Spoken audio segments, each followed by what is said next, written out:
Earlier today, Bethesda revealed some very interesting things around the future of Fallout 76. We got the staple, some new details around Wastelanders, and actually technically what is the first gameplay we have of this since the initial trailer. It's very minor though, so don't get excited, but there actually are a few things in the background or little things you can pick up on. We also see how some features are getting removed from the game, but even further, I actually want to touch on some other extra details. How some of these updates have frustrated some users, some of the misinformation going around, and even how some users may be getting offered atoms in exchange for account deletion. So we're going to talk about all of that and even a little bit more in this video. If you enjoy the content, you can leave a like or subscribe. There should be a lot more going on with Fallout 76. But first off, let's take a look at Wastelanders and some of the new details and information we have around that. As many of you know, the Wastelanders PTS or private test server will begin tomorrow. If you want to apply for this, you had to have done it by this past Tuesday at 6 p.m. Eastern Time, so it's too late now.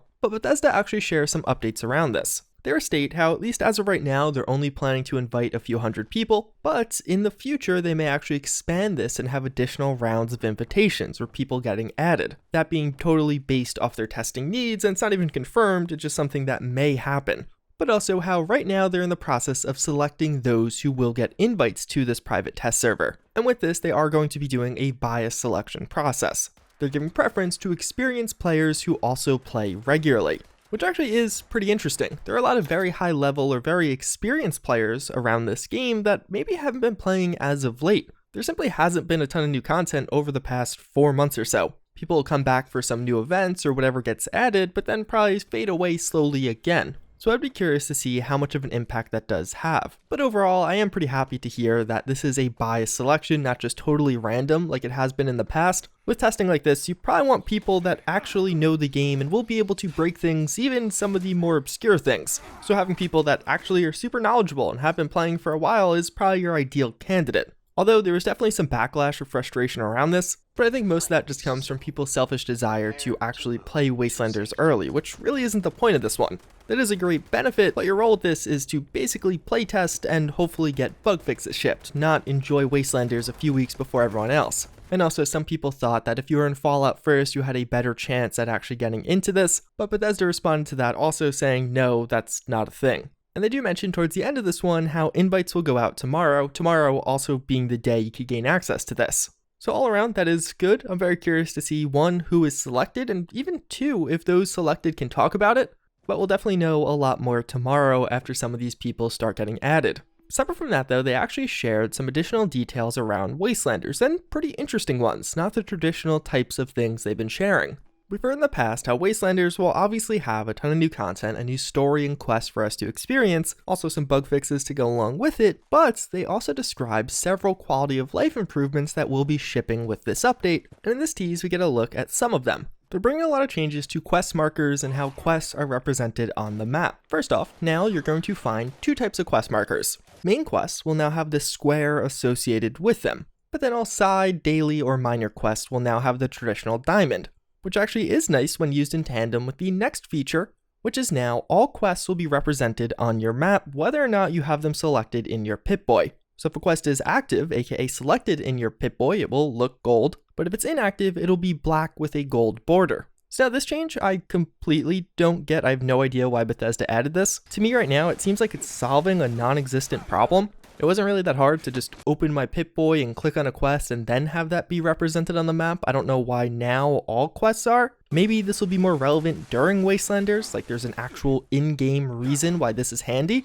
So for that reason, I'm kind of reserving judgment. But otherwise, to me right now, with the current build of the game, I just think this will be kind of annoying. I've had quests in my Pip-Boy for like months because I just don't want to do them. But now that they're going to be all over my map, seems not super ideal. Although something that actually is kind of cool, now when you click on a quest marker, you're going to have a breakdown of that particular quest, as well as the option to make that quest active or inactive, make only that one active, so it'll deactivate all other quests, which that in particular is actually really handy, or to bring it up in your Pip-Boy, which we actually get a video of. This video technically being the first gameplay of Wastelanders since that E3 trailer, which is pretty cool. But another really nice change is now you can control which quests will be marked as active automatically. So in Fallout 76 right now, when you're just running around and get a quest added to your Pip-Boy, this is typically with events or daily quests, it'll automatically pop up on your screen. And remember back to launch how half the screen was just filled with all these quests that automatically got turned on? Now in the settings, you could actually control which type of quest will automatically be turned on.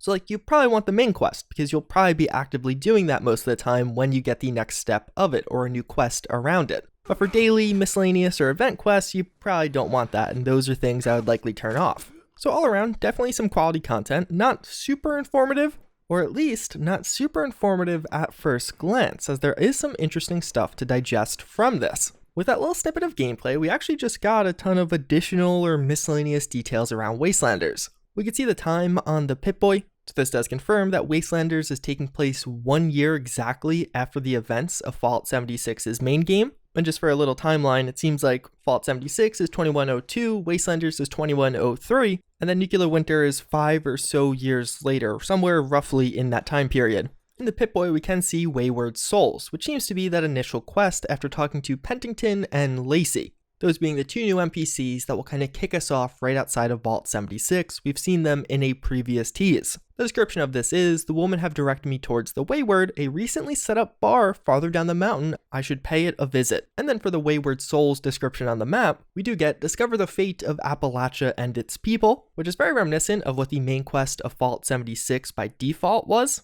There's not a ton to infer from here. Evidently there'll be a robot involved in Wayward. But something else that's pretty interesting, we also can see the new arrivals in the Pip-Boy. This is another totally new quest of Fallout 76. Obviously there's no details as of yet, but likely it'll have something to do with the new people to settle in Appalachia with the settlers and raiders. And considering this person has it already, this will likely be one of the other earlier introductory quests that you can do. Maybe the Wayward is an introduction into one faction, while the new arrivals is an introduction into the other. In the past, we saw Duchess, the owner of the Wayward, having issues with some locals, and she sends us to investigate. So I wouldn't be shocked if the Wayward Souls quest involves the raiders, and the new arrivals is just us meeting some new settlers that set up a base somewhere. Although there's actually some other stuff that I think a lot of people will miss out on that is very interesting. We also get that look at the map of Fallout 76, showing off the new quest pop-up.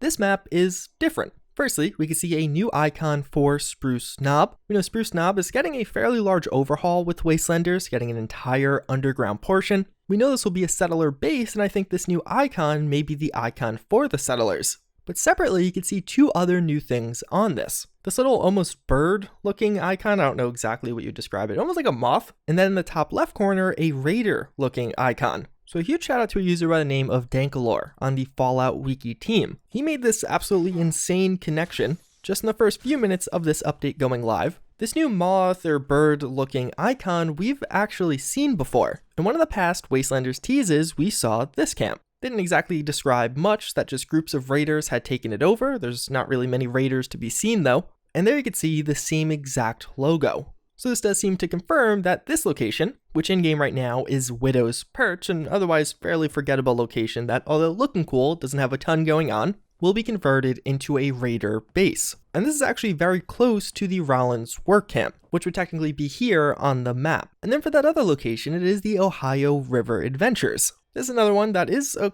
cool looking location, but really doesn't have a ton going on, only some minor lore about it. But this map icon we have seen before. It was actually data mined from Fallout 76 back in October with one of the updates to go live then. Data mined along with the reputation icons for Fallout 76's Wastelanders DLC for both the raiders and settlers. So seemingly this too will be a raider location. But what does that mean? We know this is a raider location as confirmed by the Inside the Vault and seeing that logo at the Rollins work camp. And we know this is one based off this. Well, two possible explanations. We know that in Fallout 76's Wastelanders DLC, there'll be the raiders you can side with that actually have quests, but also just the forgettable death fodder raiders like we had in Fallout 4. Both of these kinds are making a return.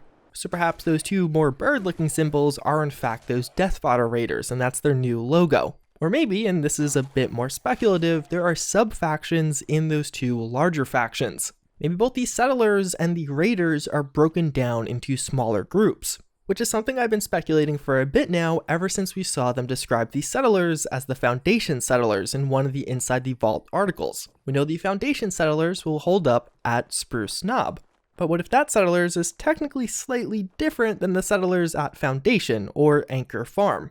We don't really know much for right now, but this actually reveals quite a bit, as now, all in all, we know of 11 locations that are being changed or updated with Fallout 76's Wastelanders DLC, which is actually a lot and a really good improvement. I'll have a link to the Fallout wiki in the description if you want to learn more about some of those other locations. But outside of that, we also get to hear about some casualties coming with the Wastelanders update, and specifically that is the Vault 94 raids, as Bethesda also revealed today that these will be going away indefinitely. Here they do say, through community feedback we've received and our own monitoring, we've decided that Vault 94 and its missions are not delivering the quality of experience that we had hoped to provide. As a result, we are currently planning to shut down Vault 94 alongside the release of the Wastelanders update. So when Wastelanders comes out, Vault 94 will close. They do mention how the update is still a little ways off, so I think anyone hoping for it in the next week or two is wrong. It's not going to happen then. But that when the vault does close, all the exclusive rewards from it, that with those unique armor sets, as well as the vault steel, will be earnable through other means, so integrated into the game in a different way.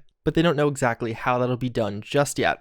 They end this off by saying we're looking forward to bring more high-level experiences to the game in future updates. Some of the initial things to come to mind are Vault 96, that was supposed to come at some point, or even Vault 63, which would likely come at some point. It is on the map since release. Both Vault 96 and Vault 63 actually do have interiors. Vault 96 is more complete than 63, and they even both have some lore to them. I actually made a full video on this about a year ago if you do want to check it out. And it does give you some reference because you could also see the early version of 94, and then you could also see how it eventually turned out. So all in all, I find this interesting. The Vault raids were immensely disappointing, especially on release. They were plagued with a lot of problems. Over time, they definitely improved as server stability did improve also, but it never really seemed like a major aspect of the game or really as exciting or cool as they could have been. The concept, I still think, is very strong. It could be a great thing to include in Fallout 76. And I do hope they revisit this one, although in this they never actually say they are. I worded it as closing indefinitely, almost out of hopeful nature, but just based on this post, it almost seems like it could be closing permanently.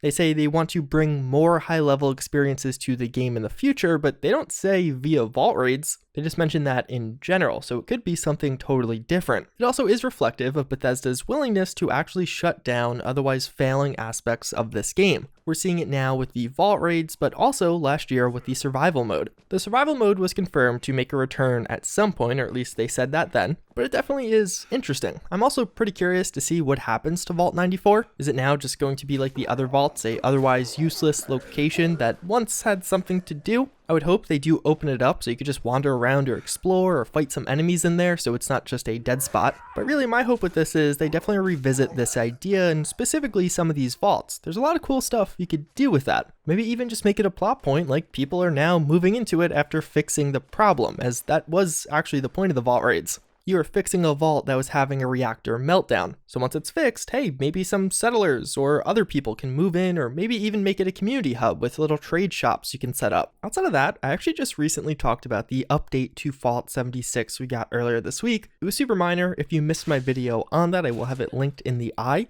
But one thing I criticized Bethesda for in that video was not fixing a long-withstanding duping exploit that had been around for a couple of weeks now. But not only around, it's probably been around for much longer, but publicly known. It was getting widespread attention, and it seemed like the perfect opportunity to fix that, but they didn't. Although, props to them, just 2 days later, earlier today, they did fix this in a hotfix, although there was no downtime, so you can no longer dupe via that method, and some people using or abusing the object that enabled it seem to have been getting bans. So a little bit later than ideal, but definitely props to them again for actually getting around to that one fairly timely. But something else I want to include as a follow-up to my previous video was something one of you guys sent to me. In that last video, I talked about how Fallout 76 has had ongoing ban waves. This for many of the people abusing some of the recent hacks. And although those bans are leading to some of those quitting, something we still haven't seen is compensation for users affected by those hacks, specifically users that lost all of their items, or at least all of the items in their inventory. So I was speculating as to why this was taking so long. Now, almost a month later, people still don't have any kind of compensation.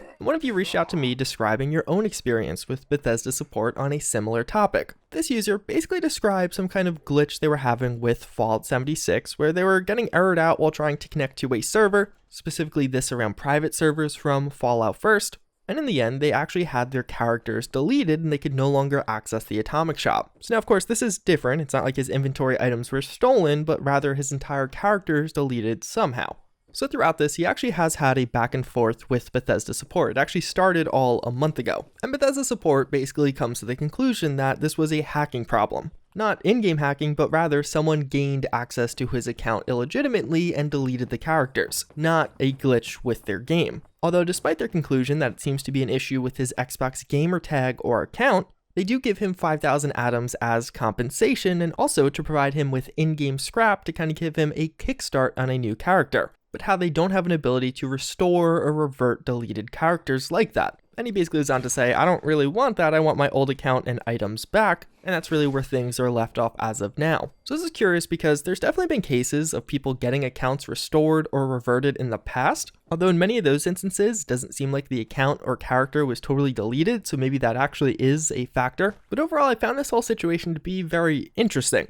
Especially how Bethesda, despite describing it as him just having his account compromised, specifically his Xbox account, not even his Bethesda account, but still offering him compensation. I thought that was kind of odd. It is worth noting he shared these tickets with me via email. Technically, they could be faked. I don't actually have a way to verify them, but everything matches up. It has all the Bethesda headings, logo, incident numbers. It would be a very good fake if he did manage to do that. But either way, it definitely was worth sharing and does potentially provide some insight as to why we haven't seen any items or stores yet. It also does make me curious if Bethesda actually will start offering up atoms to those who lost items, which would obviously be an unideal response. But either way, with all of that being said, it's pretty much going to wrap it up for this video. As always, again, I hope you enjoyed, I hope you found it informative, and I hope to see you all next time. Later.